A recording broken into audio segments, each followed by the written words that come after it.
Okay, we're gonna have a conversation today that is may not necessarily be for kids, but honestly, I guess if they're to the age where they are thinking about boyfriend and girlfriends, they may want to consider this conversation.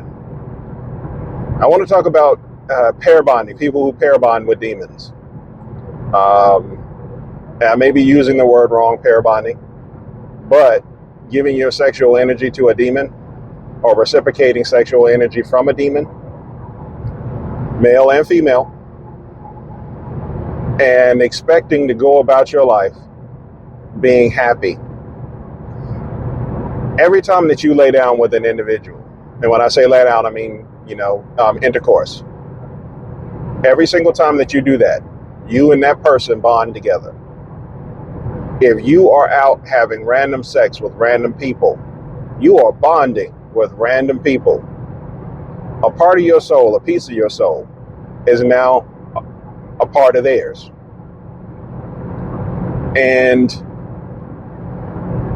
I see a lot of people dismiss this, and they talk about how it's superstition and how it's old thinking, and when the Bible talks about it, and the Bible warns about having relations with random people, or not even random people, because you didn't do random back in those days, but just having sex with people just because, worthless sex. The Bible has mentioned the dangers of it, and it's been an account of history. It's been proven throughout history, and now science is catching up and saying that when a woman allows a man to penetrate her, and I was trying to think about the words to put together. It's not a forced thing. Let me just say that it's not a forced thing, meaning she willfully opened up a part of her soul to a man.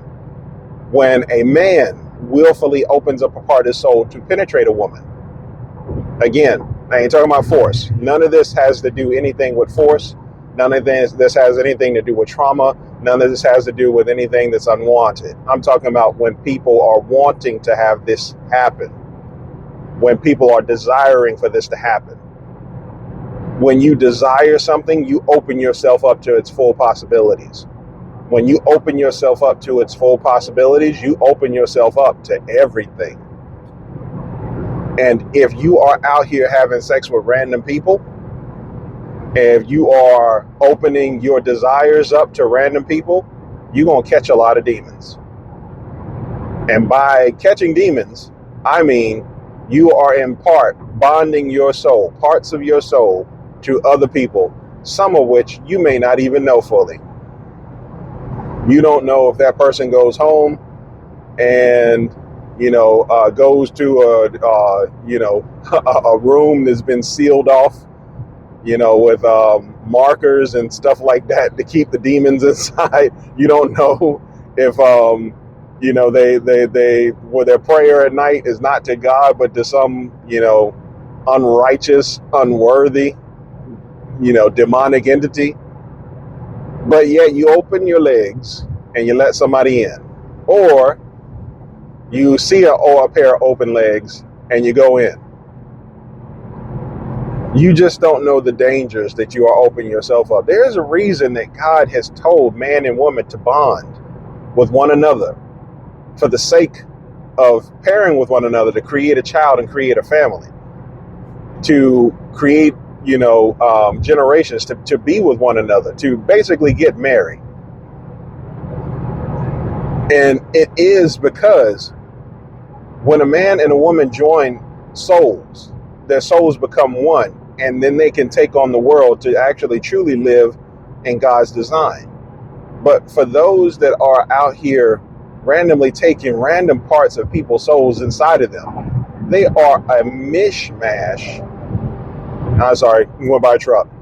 They are a mishmash of confusion. They are a mishmash of I can't think of the word, of basically just undirected desire. And undirected desire is unfulfilling.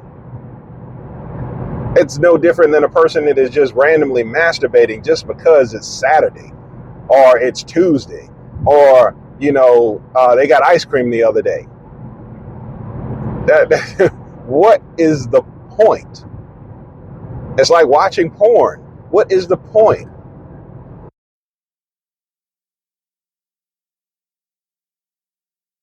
Or basically just a random or not directionless desire for no reason and no purpose. You get no goal out of it. So when you go and you decide that you want to have sex with any random person, not even random people that you barely know, people that might even be your friends, and you just need to scratch an itch, you are opening yourself up to a part. Your soul is opening up, literally opening up, and I mean literally opening up, or being pushed into another person's soul. And you don't know how dangerous that is. There are some demons that manifest in people far, past the time that they were with somebody that put that demon inside of them.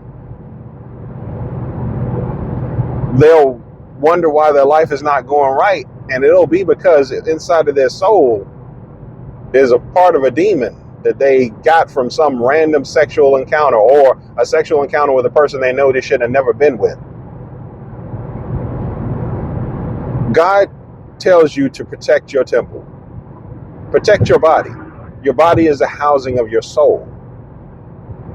If you allow everybody to touch your soul and you look at it, you're going to see one nasty, filthy, used and abused toy. And that used and abused toy, you got to carry that for the rest of your life. So why not protect it?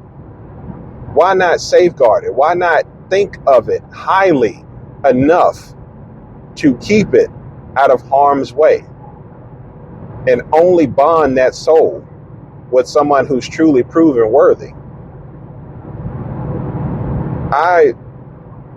This conversation is about a lot cleaner than I thought it was going to be.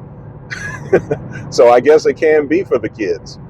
But make sure you keep yourself protected. Be righteous, do righteous things, move purposely, move righteously. Consult the word of God. You can't go wrong if you do that. Many people think that they can live outside the realm of God and they'll be able to do things right because things are going right now. Not things are going right now, things are going right now. But eventually, milk spoils. Sugar turns to SHI, you know what I'm talking about. And if you aren't consulting the word of God, you are unprepared when it does. Just know that I love you. I have these conversations with you because I do love you. Keep yourself protected at all times, like a box and a ring. Be good, stay good. Take it easy. Know somebody love you.